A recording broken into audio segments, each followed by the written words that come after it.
Karen here, Soul Symbols for your weekend read. It's been a really powerful couple of weeks with all the Pluto transits, so I'm using a powerful deck, Tarot of the Abyss, and we're just going to see what Spirit has for the collective. Just what have you got for the collective?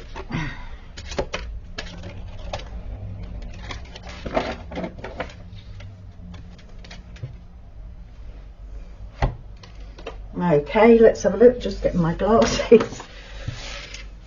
So we have to start with the Knight of Pentacles, the Magician, and the Queen of Swords. We've got a powerful 3 cards here, 2 courts and a major arcana. Okay, so I'm looking at this as what's gone, what is, what's to come. Okay, so Knight of Pentacles, this is about that need to find our place in the world, really. Pentacles is the world. The Knight of Pentacles is someone, a force, a situation that has come into your life, bringing some form of stability, and that can be financial, or it can be stability of your home and possessions. So that's the backdrop for our read. And then we got the Magician.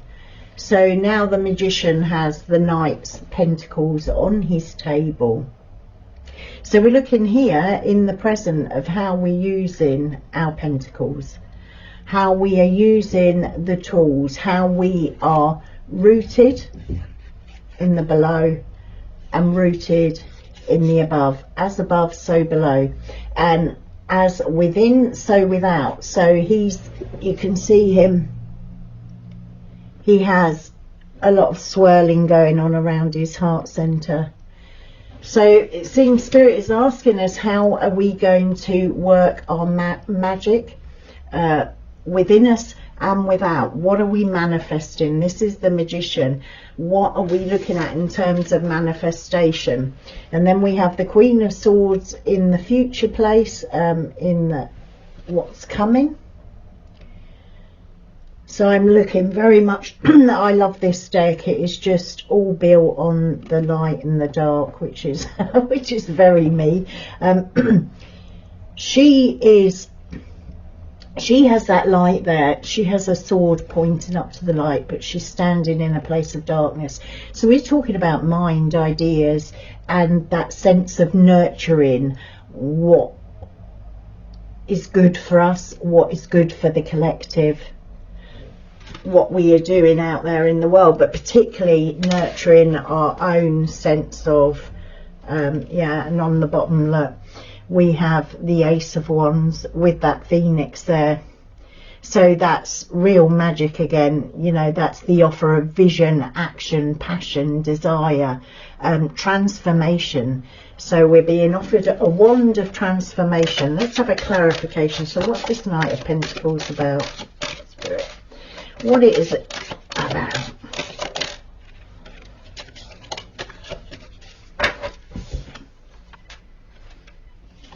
Eight of Swords, the Moon, Knight of Wands. These cards are so gorgeous. Okay.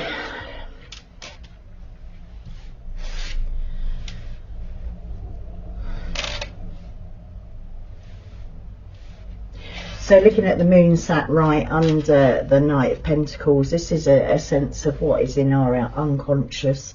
So we may have a consciousness of lack, a consciousness of scarcity. We might have hidden narratives, unconscious narratives around what we deserve, how we can make our money, how we can have that comfort and stability, because the Knight becomes the Queen and the King of Pentacles. So it is building our own comfort, prosperity, our own little kingdom in that sense. And it may not be financial for you, it may be your sense of who you are in the world, embodying. I also see the Pentacles as the embodiment of those things. So yeah, that unconscious, the reason I'm talking about narrative is the first card out from the Knight of Pentacles is the Eight of Swords. So this is self-sabotage. It's kind of like a mental pattern where we wrap ourselves up. So looking at that unconscious and what I said about narratives, you know, this is where we wrap ourselves up. So Spirit is asking us, you know, what did we previously, if we're looking at that, the formative, the foundation, what is there in our unconscious that ties us up in knots, that doesn't allow us to move out into manifestation, because we have the Knight of Wands there. So something here about the vision, about any vision you have. He's got a sprite there. And he again, he's, you know, we got that darkness that we've got with the moon. So I'm looking at this as like your inspiration, your treasures in the darkness, okay? So this Knight of Wands is wanting us to look deep inside, in the darkness, in the shadow, down in our inner life, to pull out that beautiful vision, to pull out, you know, the sprite, to connect with our spirit guides, to connect with our muses and our diamonds, to be able to move on. And that entails going into the darkness of the moon to undo the things that bind us, the narratives. And this is not about getting rid of those narratives, it's having that awareness of the narratives and the ideas and the mental, sorry, my camera mirrors, I always go to the wrong one, the mental narratives that we have, the way our mind works, okay?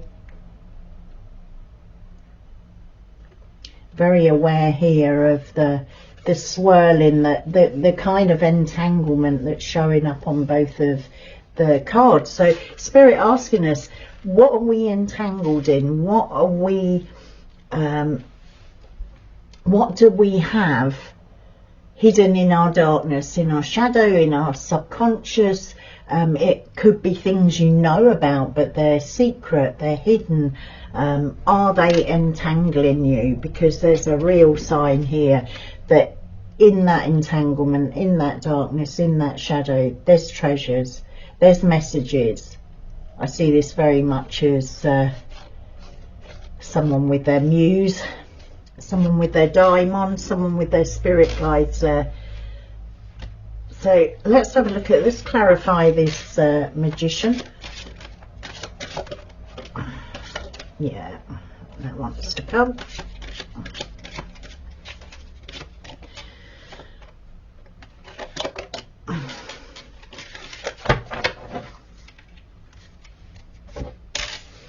Right, so we have the King of Wands. We've got an awful lot of court cards here.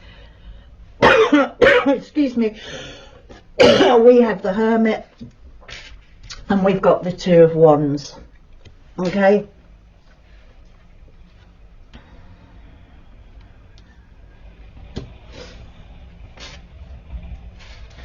So again, we're going back to that vision about having vision, having inspiration, having that fire in our bellies to carry our visions forward, knowing our own power, okay, knowing how we are connected with fire. This is fiery energy. We've just had Neptune move into Aries, which is fire, and it's about ignition, it's about vision, it's about bringing action to the things we're inspired with, the things that we want to carry forward.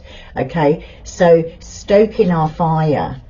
This King of Wands is he is master of keeping the fire alight, and that is the fire of source, that is divine fire. Okay, and then the Hermit, Beautiful Hermit card. Okay, the snake, wisdom, transformation. Okay, everything that snake entails. This again is a call to self-reflect, to go down, to withdraw inwardly. Okay, so we have the contrast here of the Two of Wands. Two of Wands can sometimes, you know, it's that guy standing, watching, waiting for his ships. In the Rider-Waite, he holds the globe in his hand. So it's very much about dominion, power over in that sense, okay? Whereas the Hermit is about the power and the wisdom that resides within us. So I think with this King of Wands stoking the fire, this is about our inner visions, not about... And we started with that Knight of Pentacles, about, you know, the embodiment, the in the world, the money, the building, the security that we have in the world, but also an entanglement we started with. Okay, so there's something here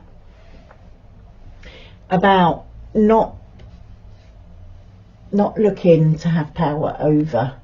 Okay, not looking for that dominion, but looking out. We can look out with the Hermit. We are embodying that wisdom. Okay, we are embodied. It reminds me a bit of the Caduceus, you know, with the snake crawling up. It's our messaging within. The Hermit doesn't look out to the horizon to find the material. The Hermit looks to the horizon to kind of get in that liminal space. So perhaps part of our caught upness from this Eight of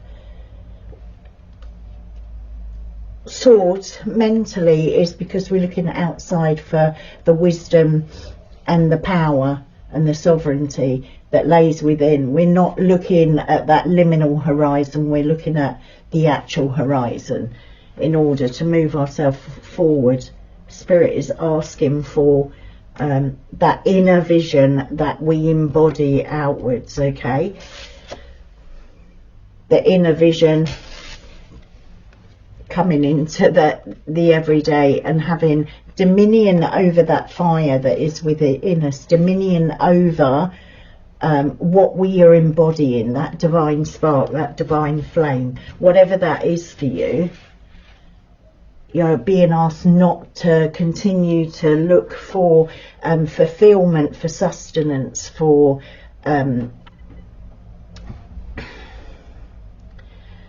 constant outward manifestation. There's really a sense that we need to manifest vision and power within us. We need to embody that. There's a sense of embodying it in order to take it out into the world in a way that fulfills our soul purpose, our soul path here. Then we have this Queen of Swords. Again, that nurturing your mind, nurturing your ideas. Let's have a look at what she has to say, what the cards want to say about her. I'm going to pull these in somewhat so we've got room for that. So clarify this Queen of Swords. They want to come. And we've got several here. So we've got the King of Pentacles, the Eight of Cups. Then we have the Four of Wands and the High Priestess. Can't be clearer. Okay. King of Pentacles. How many kings have we got here? One. Oh, we've only got two, but we've got two knights, two kings here. So we're past the learning stage, people, in terms of our outward visions. Okay, again, he is wearing the pentacle on his heart, and that pentacle, you know, we're looking at that. We're looking at the elements. We're looking at the earth, fire, water, air, the elements, the same as the... Did we have the Magician here? Yeah. Same as the Magician in the present. The Magician is the one who alchemizes, all those elements. So our emotions, our thought life, our vision, and we embody them. And we embody the fire, the water, the air, the earth, okay? It's all embodied. And the fifth pentacle is that ether, it's that divine force. So a sense of needing to move on, you know, move away from this constant materialism. We need security, yeah, we need a home, we need a food, we need that sense of safety and comfort, and there's nothing wrong in all those things. But there's a real sense here that it is a vision. This is a collective reading. It's a vision for the whole. It's a vision, a higher vision, rather than just what fills our pockets, okay? Four of Wands, yeah, celebration, homecoming.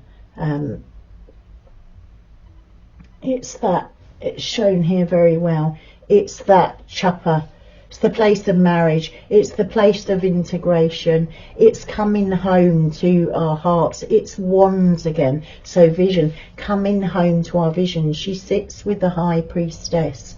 And the high priestess is that inner wisdom, inner knowing. It's the things that are hidden in the darkness, the treasures in the darkness again. So a bit as with this Knight of Wands, it's the ability to tap into that. I gave on the reading about the Pluto, Venus meeting Pluto, the myth of Inanna, and it's very much like the myth of Demeter. And again, she is Demeter. She was pulled down to the underworld, but she became queen of the underworld. So it's that sense of walking with the light and with the dark here, okay? Knowing where to go in, knowing how to come out, having those keys there, but also that yin-yang balance. So the balance between our outward action and our inward action. So our receptive feminine and our active masculine. This is what's being called to balance here. Yeah. And we're really being asked with the Eight of Cups to move away, to walk away from the materialism. Okay, you see her pouring that cup out onto the ground. She's moving on this feminine energy. I really believe at the moment we're in a period of the rise of the feminine energy that has been very obscured, very pushed down. I'm not talking just women, I'm talking about the feminine energy that is resident in all of us. When either the masculine or the feminine is suppressed, we are imbalanced. The high priestess knows that 6 months need to be in the darkness and 6 months in the light. We need to balance our life between our intuitive, receptive selves. We need to tune into our bodies, to our hearts, to our emotions, to our minds. We need to tune into what is divine within us. And that is the key of holding that balance at our heart again. So I think we're really being called to examine our hearts, examine our lives, yeah, on the bottom, not to reject the cup that is being given to us. Okay, where's the focus? We need focus here. He's ignoring. I always think he's looking back with the 3 cups at the bottom. He's looking at the time of partying and celebration and ignoring that Ace of Cups that is coming towards him, and it's tipping over, okay? The cup we're being offered right now is a cup that leads us to become the magician, okay?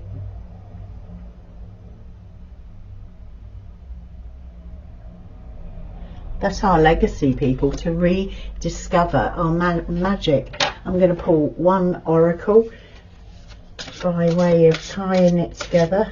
I hope that made sense. It seems a bit babbly, but I often feel like that when I'm reading, and then I watch it and think, oh, okay. So I hope you feel the same. It's reclamation time, people, reclaiming what is naturally ours, that is ours by soul right, so to speak. Yeah, look. Vanishing mirror, people, it's ego sublimation. I say on this channel over and over, we need our egos, okay? We need them. We need, you know, our worker mask, our mother mask, all those archetypal masks that we wear. We need them to operate socially. We need them to fulfill jobs, roles.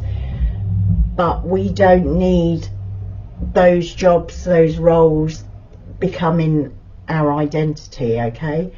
It's sublimation of the ego. Let me read the book. Where's the book? Where's the book?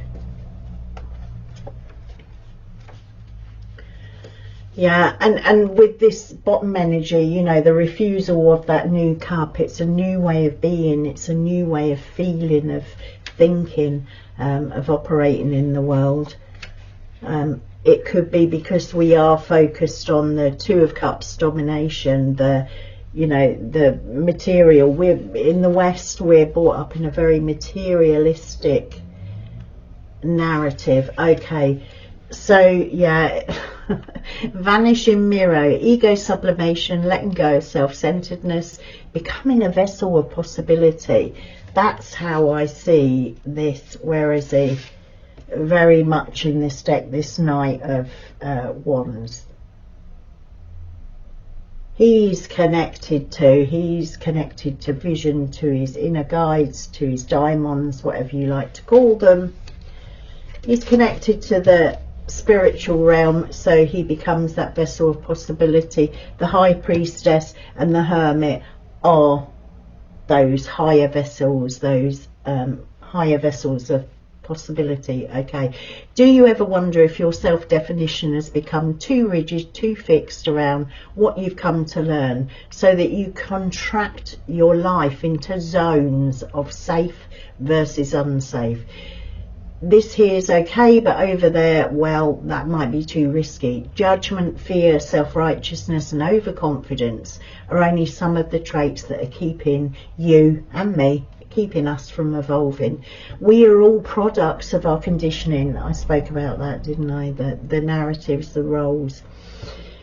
So remember that this is part of the human experience, yet you're not meant to remain static, seeking only what you expect. Even if it appears ambitious, it's still too narrow. You go nowhere when you hesitate to move out of your comfort zone, when you focus too much on yourself. This way you become the servant of ego. Okay? The servant of ego, his ego won't allow him to take that Ace of Cups. Okay, bottom energy. It edges the divine out. Okay, servant of the ego edges the divine out. We edge out, in that case, we edge out our ability to connect with our guides, with our inner life, with the High Priestess and the Moon, and definitely with our Magician. Okay, when we spend all our time trying to manifest material things that we maybe don't need, when our focus is on that, we can lose focus of the gifts that are sublime. They really are sublime. I'm talking about sublimation. They're sublime gifts, okay? Gifts of spirit.